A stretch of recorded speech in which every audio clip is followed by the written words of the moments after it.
MREA presents the Rise Up podcast. We would like to take a moment to thank one of our megawatt sponsors, Organic Valley. Organic Valley holds themselves to the highest standards and are proud to be one of the few always organic brands. Organic Valley products are sustainably made without the use of toxic pesticides, synthetic hormones, antibiotics, or GMOs. Learn more at organicvalley.coop. All right, welcome back to the Rise Up podcast. And today we are joined by James Owen, who is the executive director of Renew Missouri. Growing up on a farm in Missouri, James used his rural roots experience to become a dedicated champion for consumer protection and strategic resource management. 2017, James, you were named the executive director of Renew Missouri. And in that capacity, you've dedicated the organization and your professional endeavors to advancing and positioning Missouri as a state leader in clean energy development.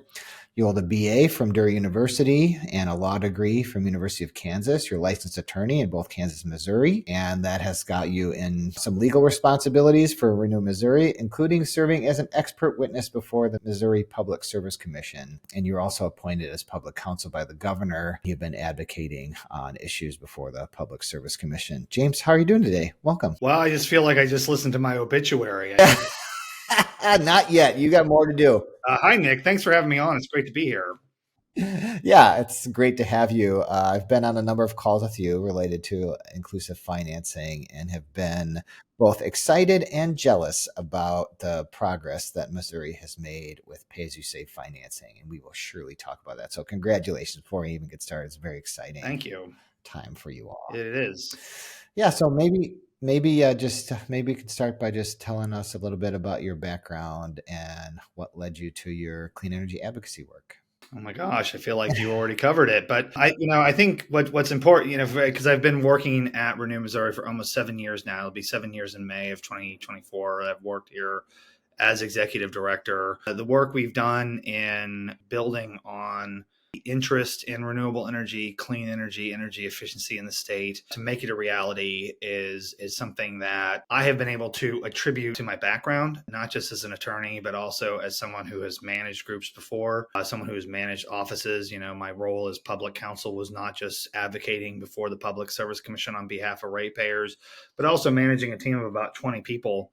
And so being able to have a team together of really talented folks doing this work, it's not just me, but it's also the ability to get those people to work together. And that, I think, is the most impactful part of my background, is the ability to do that, is to help lead a team in a state that is often seen as a challenging place for clean energy. But I think we're showing that there are things that can work here. Yeah, and obviously, and really appreciate that perspective, because teamwork makes the dream work, as they say. Maybe tell us a few things, priorities that you've worked on at Renew Missouri, or priorities that you're getting into now. The thing that we've really worked on for the past 7 years is, among other things, is not only just trying to see regulated utilities build up their energy efficiency portfolios and their renewable generation mix, but also trying to work with municipal utilities as well as rural electric cooperatives for that as well.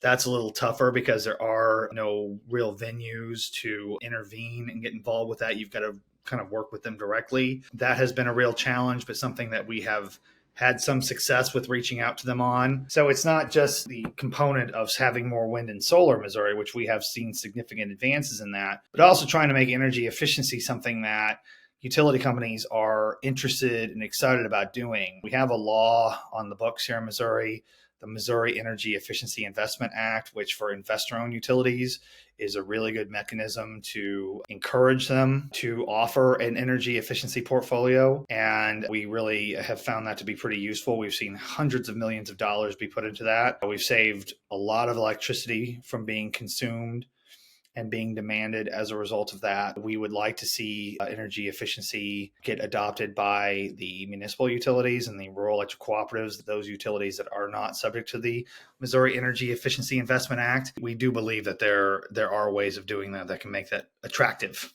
to them.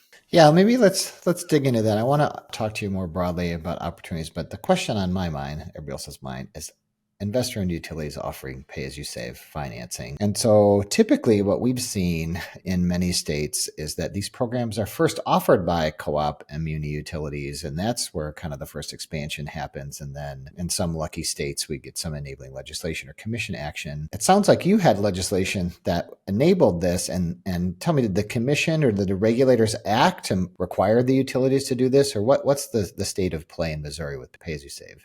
So depending on the utility is kind of differentiates how this came to be for all of them. Because right now we have 4 investor-owned utilities that offer a pay-as-you-save inclusive financing program. You have the 3 energy investor-owned utilities plus a gas utility, Spire, based out of St. Louis, that also offers a pay-as-you-save program. So starting from the beginning, this is a program. This is an idea that was brought to me when I was public counsel. This was brought to me by the chief economist at the Office of Public Counsel as a good way of encouraging utilities to do energy efficiency that was offering fair market rates to customers. It was something that was brought to me by, in my capacity as a consumer advocate. And then when I left there and came to work for Renew Missouri, it made sense to continue advocating for it because it was something beneficial that utility companies could do. So with Ameren, which is on the eastern side of Missouri, it serves about 1.2 million customers. They, Renew Missouri and the Office of Public Counsel and some other stakeholders met with Ameren, worked with Ameren. Ameren ended up offering it as a program voluntarily. Liberty Utilities down in southwest Missouri, which only covers a couple of 100,000 customers, they ended up offering it voluntarily. Evergy out of Kansas City, they were a harder sell. We ended up having to push for that in a docket for the Missouri Energy Efficiency Investment Act, their portfolio. They objected to considering it, but in the end, the regulators, the commission, required them to add it. And so, depending on which utility you're talking about, it's a different story about how we got here for that. And Spire, I should point out, also voluntarily offered it when they saw that the other electric utilities were going to do it. I think that was to avoid the risks of electrification. Yeah. Okay. Interesting. Yeah. All right. I got to get my mind around that one. But before we dive into that, I think it's a very interesting topic. Let's just talk about what it is, pay-as-you-save financing, which is basically a site-based investment by the utility in a ratepayer's building that reduces electricity use, and they recover the costs as a charge on the utility bill. So can you tell me kind of like from a consumer's perspective and a utility's perspective, like what do these programs look like in Missouri? Well, from the consumer perspective, I mean, it's essentially just like any other energy efficiency program. You have a test done, you have an audit conducted.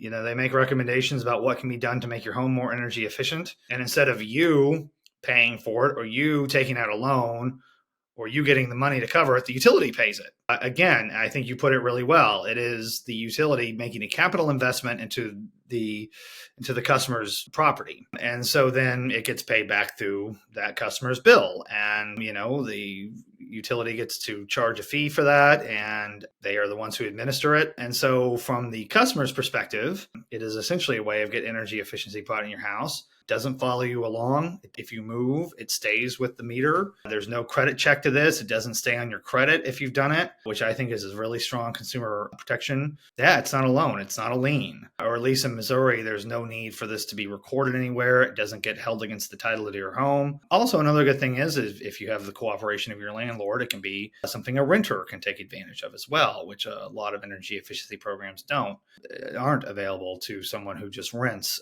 where they live. From the utility perspective, I mean, at least when we talk to utility companies, at least in Missouri with the investor-owned utilities, they have this financial incentive by statute where they can recover lost revenue from energy efficiency. But this doesn't even factor that in. This is something where they can make money off of this program without it. And moreover, I think when you're talking about being able to control, consumption, control demand. I mean, most our utilities have a very robust AMI infrastructure right now. So this is something that's very easy for them to offer. And that's very easy for them to have, the ability to control this and to manage this. It's a way of kind of handling how much power you have to make, how much power you have to sell. To us, it's a great planning tool for the utility companies as well. Yeah, let's dive in a little bit. I like how clearly you made the customer proposition, and we're going to dive into that a little bit in a second. But let's talk about from the utility perspective, because It seems to me, and maybe I'm misguided here, you're in the throes of this in Missouri, but it seems really transformational for a utility, because typically a utility, from an investor standpoint, they make returns on investment from their capital expenditures. Mm-hmm. And energy efficiency is typically a threat to that. If people use less electricity, then less justification for them to build stuff. But in this program, what it does is refocus the utilities' capital expenditures into the customer's building to reduce their energy use. But it's similar to the utility, right? Whether they're building a peaking gas plant or they're putting a high efficiency boiler in a house, they're still getting that rate of return. This time they're just collecting it from a single ratepayer. Is that is that how it works? And do you see that kind of transforming the conversation around efficiency with utilities? Well, yeah, and certainly, and again, I should note the Missouri Energy Efficiency Investment Act does allow the utility to get a rate of return on their energy efficiency programs quite the same way they would if they were building a power plant or a solar array or anything, or a transmission line. But yes, here, it is an investment. We look at this as they are putting money into this to manage the delivery of power. And because we are so concerned right now about the increases in demand power, Missouri has been relatively flat as far as demand goes for several decades. But like in a lot of different states where you're starting to see data centers get built, you're starting to have to think about electric vehicles. When you're starting to think about potential investments in electrification, we're going to start seeing a lot more electricity getting used in the next 5 to 10 years. And so the ability to manage that, the ability to have some control over that, not just through pay as you save, but also through other distributive resources, which we would hope that, say, battery storage could be used hand in hand with pay as you save eventually. We believe that this is no different than investing in a piece of equipment. This is something that's investing in your long-term planning as a utility company, and as trying to make sure that demand is being more controlled. You had mentioned that the utilities have a pretty good advanced metering infrastructure, so they have visibility into kind of like how energy is being used. And then this pay-as-you-save program, one of the challenges with on-bill financing programs, which I guess this could be considered that, but it's really more like a utility investment and the cost recoveries on the bill. But one of the challenges with those programs was really the consumer protection piece, is to say, well, is the investment, who's making sure that, the investment is actually saving energy for the house, and like that delta between how much the electricity bill is being reduced and how much the financing payment is, like, can we make that cash flow positive for the ratepayer? And PAYS has some of that structure built in. Is that similar to what's happening in Missouri? How is that kind of consumer protection piece addressed? Yeah, I certainly think that's one of the benefits of how that is structured. I certainly think it is a benefit of the fact that we have investor-owned utilities and therefore regulated utilities that are offering this. So the auditors that are working with the Public Service Commission here can keep an eye on it. Consumer ratepayer advocates can keep an eye on it. And certainly organizations like Renew Missouri, who are involved with these cases as well, are going to be keeping an eye on it. And so that, to me, shows that there's going to make sure that this is something that's very positive. And one of the challenges we have right now, yes, all of these utilities are offering it, but one of the challenges we have right now is because everything costs more money, equipment costs more money. The co-pays that goes into this, because sometimes there is some upfront cost that goes along with this depending on what you're having done. Like, say, for an HVAC system, it's really expensive to do that. And so when you're talking about some of the numbers that we're looking at here in the state, to have a initial investment from the consumer is prohibitive. And we are trying to figure out ways that can help with that. We are looking at these homes and HERA money that we hope is going to be available. We know the state of Missouri is going to be applying for those funds. They have signaled they're going to be applying for about $156 million in those funds. Public comments are ongoing about how that money is going to be spent. We have certainly encouraged our state division of energy to consider working with some of these utility programs. Yeah, that's really, James, as you're talking, that's really interesting, right? Because the utility, because of the Inflation Reduction Act, and correct me if I'm wrong, I imagine the utility, since it's their asset. They're putting in the cold climate heat pump, or they're putting in the tax qualified so they could get the tax credit investment. Would the utility get that tax credit for installing some of these technologies? Well, that's to be seen. I mean, certainly, I think the question is, how is that going to be administered? Whether it goes directly to the customer or whether it's something that the utility can help administer for the customer. I mean, ultimately, I think the question becomes: is it something that if it can enhance a rebate or can enhance a program that's already being offered by the utility, can it be attributed? Can it be attributable to the utility to get credit for their Missouri Energy Efficiency Investment Act portfolio? And the cost reductions passed on to the customer and those copays. And then the same with the formula funding that's coming to each state for the home energy efficiency funding, also from the Inflation Reduction Act. So what you're suggesting is that from Missouri's program, that some of these home energy improvements that would come from pay-as-you-save financing, that whether it be the customer or the utility, qualify for those rebates, because those are not actually rebates, they're on-bill reductions in the cost. So regardless of who's paying for them, can we reduce the cost of some of these things using that homes funding? Yeah. And I mean, make no mistake, I don't believe that a lot of pays is not going to a lot of low-income customers. We do not see pays as a replacement for weatherization or LIHEAP or anything like that. We see this as for customers who are in between those who qualify for low income programs and those who would be able to be qualified for traditional capital to do this work. We see pays as something that can focus on those who aren't in either one of those categories. So yes, being able to try to reduce costs and being able to see benefit there, whether it goes to the customer or whether it goes to the utility to help for that benefit, in the end, it's still accomplishing an energy efficiency saving. And we would like to see that maximized. So wherever that has to go, that's what we want. Right. Because the opportunity really is through this tax credits and through the state administered efficiency funding. How can that be layered to make sure that a customer that's getting a service through pay as you save can access that? And as to reinforce that, the big benefit here, which you already said, but just to make clear, is that customer qualification for a pay as you save program administered by a utility is utility bill payment history, which the vast majority of people have a solid utility bill payment history, as opposed to a credit check, which is a big barrier for low to moderate income households, is the credit worthiness and just the interest rate that has to be paid on a consumer loan nowadays. And so enabling some of these cost reductions through this funding from the Inflation Reduction Act could really help these programs pencil for more consumers, is what you're saying.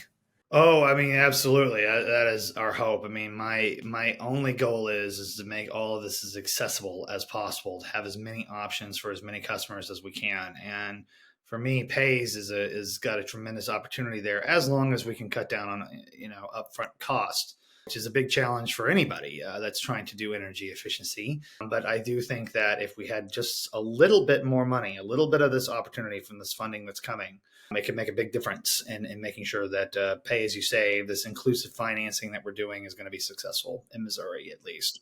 Yeah. And so typically a pay as you save program would have a qualified contractor network that would be working with homeowners, as you had said. Is that how Missouri's program work? Are there qualified contractors? Who is the customer interacting with?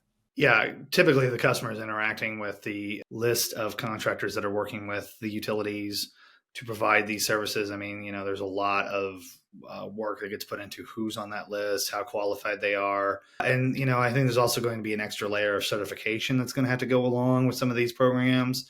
So how we get that certified is going to be really critical as well. And that's something we're working with the state energy office on, as well as utility companies, to make sure that the right people are doing this, the right people are getting credit for it. And that if there are opportunities for tax credits, that the IRS is going to recognize the paperwork that the customers are getting, so they can see that, they can realize that as well. And then what, from a customer perspective, do you have a sense of what interventions are really making the cut for a pay-as-you-save type program? What is mostly showing the kind of highest value, lowest cost at this point? I mean, ultimately, we're still a little early into the actual work on this, but I really do think anytime you're talking about a house or an apartment, your biggest bang for your buck is going to be your HVAC system, right? I mean, that's expensive, but in the end, I think that, I mean, when you look at like HVAC system compared to all the other electricity consumption in your house, I mean, it's not even close. It's not even close to how much you're having, what you're spending on. So, I mean, to me, if we can do that to make that as cost effective as possible, whether that's using pay as you save, using that inclusive financing, or rebates, or, a combination of those two things. I mean, we have to, no matter what that cost is, make that affordable, because that to me is ultimately going to be the most consequential thing a person can do as far as energy consumption in their home or their apartment. Yeah, that's really exciting. Missouri is kind of entering into this national cohort of states and cooperative utilities and municipal utilities that have really used the pay-as-you-save model to, like you said, fill this donut hole, right? Because you have your subsidized programs, which is your weatherization assistance programs and LIHEAP programs. Those are like zero cost entry programs that really hit the lowest income households.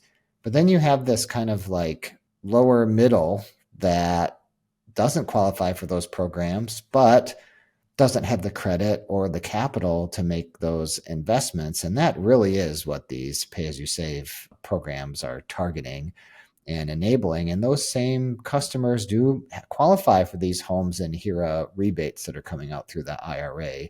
So that seems like some good work for Renew Missouri and others to make sure that those programs align well with pay-as-you-save. Yeah, it's going to be a lot of work. Yeah. Well, we are in this innovation phase, right? Where in these programs, not only have the utilities involved and the customers and consumer advocates, but you're dealing with, this complicated layers of state and federal incentives that all have their own rules. So somebody has to stitch all that together to make it valuable to the homeowner. And I mean, while I think the IRA is probably going to be one of the most consequential pieces of legislation that ever happens in my lifetime, as far as this work goes, it is going to be up to statewide advocates, consumer advocates, policymakers of the state to make it a reality, to realize its full potential, not only to help with this clean energy transition in this country, but also as an economic development tool. I really do believe that if we can reduce utility bills, it can be a big assistance to a lot of people. And that frees up their money, that frees their ability to do a lot of more things with it. And I'm really hoping that we can be a small piece of that puzzle and getting that solved. Yeah, the value proposition is so clear, right? In this kind of like more equitable energy transition with pays. Like, one, we're not going to electrify or transition in any way that's cost effective without energy efficiency. You have to maintain service, reduce electricity use while you electrify, or else we're going to be burdened with a very high cost energy system. And you have to do it in a way that targets the people that need it the most. And that's what pays does. I'm going to use that to turn us into the co-ops and munis, which seem to be your target for this program. Okay. Yeah, good because the Inflation Reduction Act basically prints money for these groups. It does it in two ways. One, a tremendous amount of money into the rural utility service to help co-ops decarbonize. But the other way is this direct pay, which these co-ops and munis qualify for all of these electrification applications. And pay as you save seems to me to be like the most no-brainer idea for a cooperative municipal utility to serve their members or residents, to do it profitably, to save everybody money. So what's going on? What's the resistance here, James? Talk to me. I think the resistance is the problem you have anytime anything new or innovative comes up. I mean, look, rural electric cooperatives have been running. They have been, bringing rural America into the future for a long time. Certainly, as a farm kid myself, I know how important it is that electrification happened to rural Missouri. But the status quo makes them money. The status quo makes municipal utilities money. The idea that they would have to do anything that would necessarily be responsive or go beyond that is a challenge. Because look, it takes a lot of effort just to run your day-to-day operations. I'm not going to sit here and say that they're, twirling their mustache and saying, ha, ha, ha, we don't want to do clean energy. I think it's just a matter of habit. I think it's a matter of they have their system set up. But what is important and what you have to constantly do, especially when you're dealing with a monopoly, because we have a vertically integrated system in our state, we have to constantly be challenging them and pushing them to do things that are ultimately going to be better for their customers. And look, financing that has always been a problem. I mean, it's one of the reasons why Renew Missouri, as a part of the Rural Power Coalition, which could be a whole other podcast, but the work we did in trying to get financing for rural electric cooperatives in of themselves into the Inflation Reduction Act was a process that took over 2 years for us to do. And I'm very proud of that work, and I'm glad that funding is available. And I know that a lot of rural electric cooperatives have applied to take advantage of that money. The biggest problem with it is there's not enough. We're hoping that rural electric cooperatives see the opportunity that presents themselves. They see not only the new HERA funding, but the PACE funding, and not the PACE that we think about when we talk about other, with the property assessed clean energy. It's a different type of PACE that's in the Inflation Reduction Act. But we're really hoping that they can see that there's opportunities there to modernize and continue their work of moving into the future, which I think not only will benefit their existing customers, but I do believe will attract businesses, customers to those areas. Because let me tell you this right now, Nick, rural Missouri is struggling. We are struggling to attract business. We are struggling to attract people there. We are seeing population declines. Something has got to help turn that around. I believe that if you had the utility companies there embracing the values of the modern professional, of the modern generations, there could be something that could be done to help reverse those unfortunate trends. And so we're hoping that over this next 8 years where this funding is going to be available, that money is taken advantage of, and that's being used to help continue rural Missouri into the future. Yeah, what an opportunity, that this whole construct of, we're at right now, like the average age of a nuclear power plant in the United States is 45, 44 years old. They're licensed to operate for 40 years. So and the Inflation Reduction Act comes and it gives us this once in a generation opportunity to remake the energy system. Whatever we do now, we're going to be stuck with for the next 30 to 40 years. So in a place like rural Missouri, the question is for the utilities with these pay as you save site-based cost recovery is, can we be investing in the distribution system in partnership with customers to reduce electricity costs and to make ourselves more competitive instead of just building big projects? And not that we don't need some big projects, but just building big projects and capturing ratepayers into paying them back. It really is this fundamental question. Yeah. And as much as you hear about extreme weather affecting the ability to manage demand and that sort of thing, I mean, I think energy efficiency is the most cost-effective, most efficient way of doing that, without question. Absolutely. Well said. Well, let's address this PACE. You brought it up, and I think it's important in Missouri to clarify the difference between PACE and PAYS, because Missouri had kind of a failed experiment with residential PACE, at least in some instances. And I think I want to clarify how much better a pay-as-you-save program is at consumer protection, or at least in design, than can be in PACE. So maybe talk to what problems happened with PACE in Missouri, and how do you see PAYS as different or better? Oh, wow. It's quite a question. But I mean, the idea that property assessed clean energy, which is what PACE stands for, it's got to be, it's statute. It is something that has to be, it basically creates a political subdivision in an area where if a city or a county has adopted a PACE district, then there is the ability to borrow money that essentially you pay back through your tax bill. It's just a tax that gets assessed. Look, I think one of the biggest challenges with PACE at a residential level here was the fact that the county collectors, the people responsible for collecting the PACE district assessments, did not like it. They did not like doing it. They did not like an extra thing to have to do. Some of them had ideological problems with it. I really do believe had the county collectors been more open and receptive to it, it could have been more successful. They fought it. They challenged it. They trashed it. They made it much more difficult. But ultimately, you would have to pay that assessment once a year when you got your tax bill. And sometimes it's tough for people. It's tough paying your property taxes on a house sometimes, especially if you're in that kind of donut hole that you referenced earlier. I mean, look, people lose their houses at tax sales all the time. That would be the fate of a property that if you weren't making your PACE financing, among other things. I don't think that PACE financing put anyone over the top, but if you're having to pay your taxes and all these other things, it could ultimately be a problem. But I do think PACE still works. as a basis for commercial property. I think it's been very successful with that. I mean, I know Missouri was one of the few states where you had a residential and a commercial PACE. I still think commercial PACE has a role. I really do. But I do think pay as you save, because you're dealing directly with a utility bill and it being baked in that utility bill, and everyone pays their utility bill once a month. I mean, most people are able to do that. That is a little easier to chew than having a 1-year assessment that you get on your tax bill like you would with PACE. I think you get this once a month. It is, in theory, has helped driving your bill down because you're using less power. I do think that that's an advantage from a consumer perspective that it has. It's something you interact with once a month. It's something that is already a part of what you're paying. And then ultimately, it is something that I think is a little more manageable for people.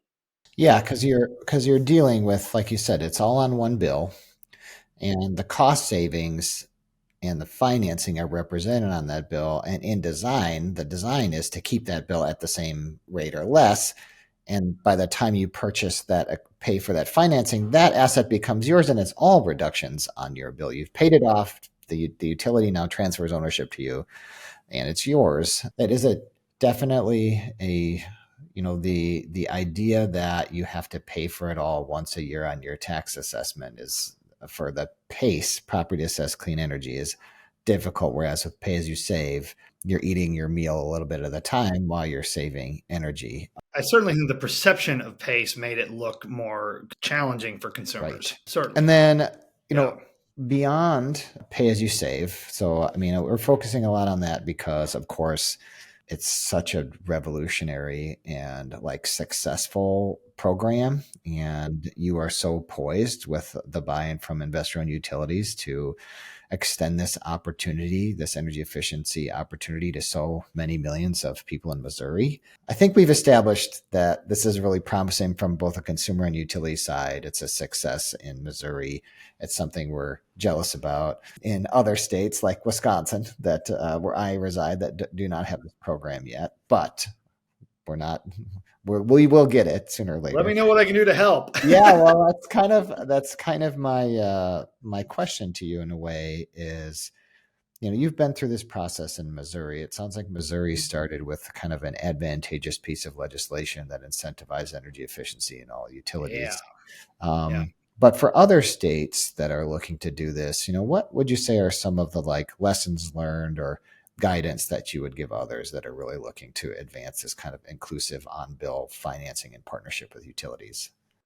Well, let me say, I think outside of the legislation that we have passed here that incentivizes investing utilities to do this, I think beyond that, the most important thing we did here in this state was consumer groups and clean energy advocates and environmental groups all got on the same page with this. To me, when I've gone into other states where there's been challenges and there's been resistance to this, it usually comes from ratepayer, the official ratepayer advocate, or from other consumer groups.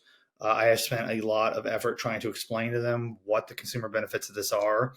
I think there is a general sense from some people that if the utility company is offering something, it must be bad. It must be designed to just pry money away from their customers. Look, I get it. Utility companies are a business. They got to make money. But I do think PACE does have all these advantages we've already talked about.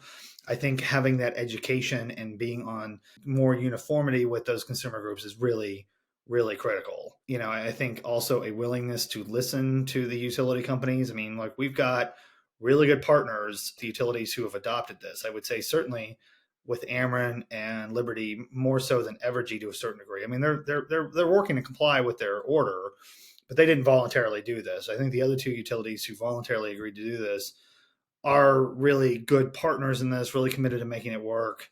Having that kind of coordination between those three parties, which usually don't get along with anything, and having that done in advance and answering questions and making sure that all scenarios are worked out, seeing examples from other states like Ouachita Electric in Arkansas, the incredible success story that has happened down there with their PAYS program, or with GEMS in Hawaii. I think that is critical, is working with those groups. I don't think this would have happened in Missouri had all these groups not been coordinated on this. And I think also just, being prepared to explain to the public generally how this benefits the customer, how this benefits the utility. It's tricky.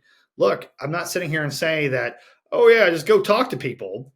Because look, I mean, no one wants to think about utility policy really when it comes down to it. They complain about their bill, but if they walk into a room and their light turns on, generally speaking, the public is fine, right? Trying to make sure that they have an understanding of how they can have more control over that, how they can have more independence over what their utility bill looks like, or where they get their power, if that's something that's important to them, is to me like where you have to really have this conversation start. It's not just like, oh, look, if you want energy efficiency savings, here's how you do it.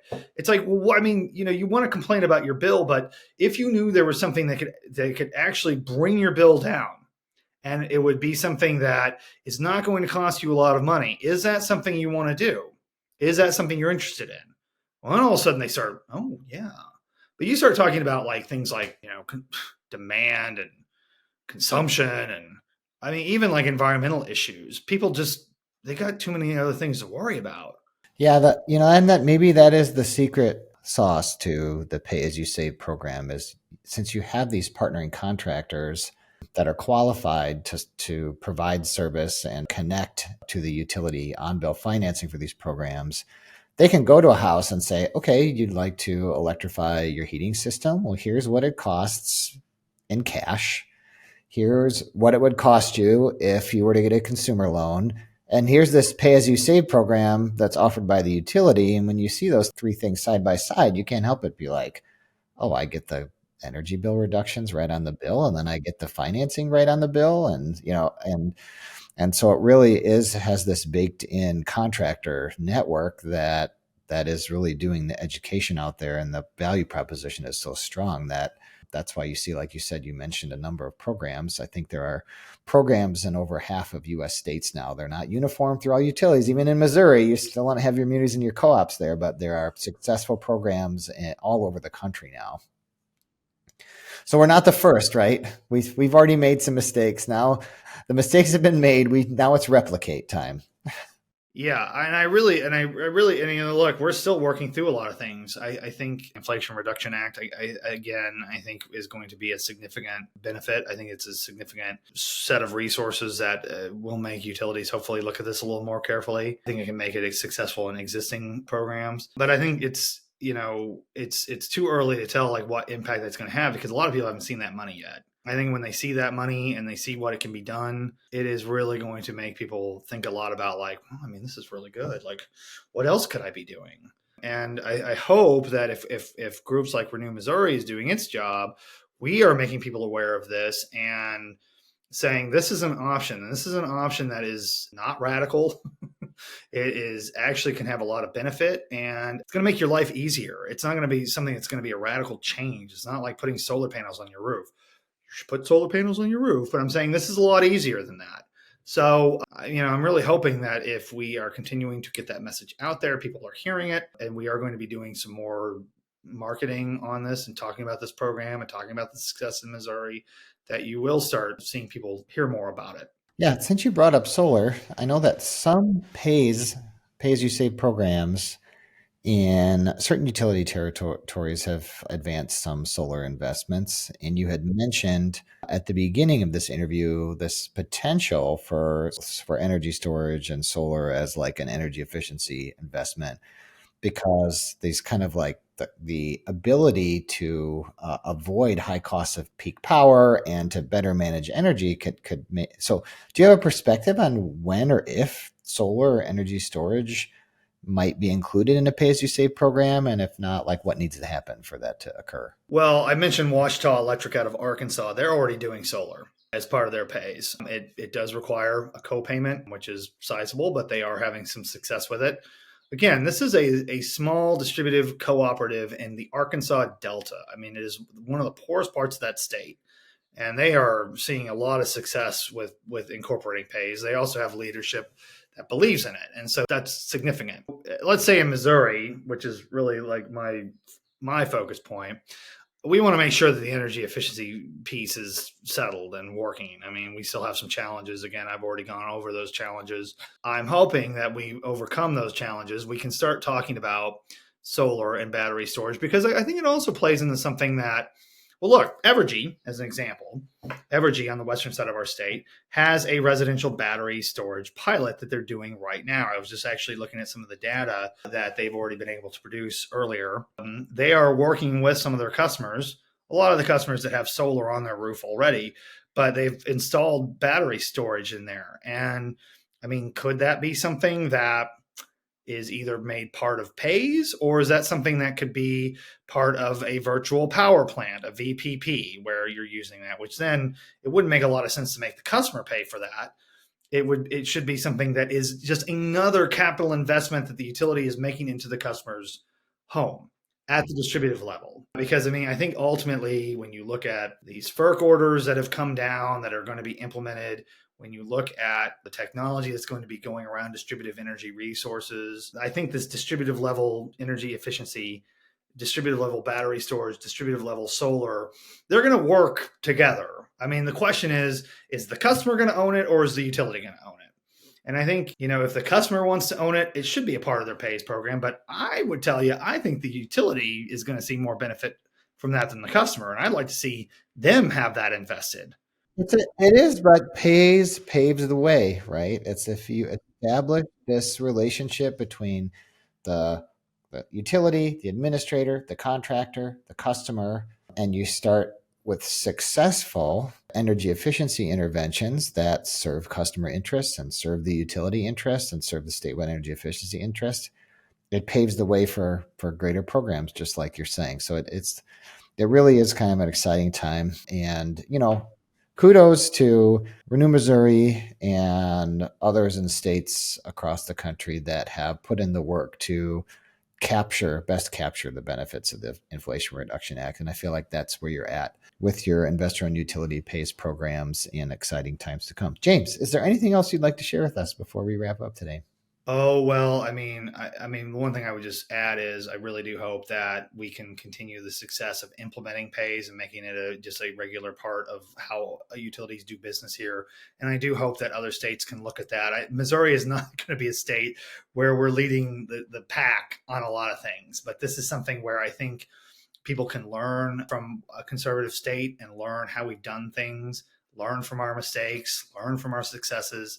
And I would just encourage you, we're going to be doing a lot more work on, explaining pays and everything. So I'd encourage you to go to renewmo.org, sign up for our newsletter, and you're going to start seeing a lot more, hopefully this summer, about our pays education work. So if you want to learn more about this, if you want to contact us, that's the best way to do it. So come find me. Great. Thank you, James, and great talking with you. Great talking to you. Thanks again. The Rise Up Podcast, Season 5, Episode 2, Missouri On-Bill Inclusive Financing, Pay As You Save. Special thanks to our guest, James Owen, hosted by Nick Hyla and produced by Kyle Galloway. Made possible with support from the Sally Mead Hands Foundation.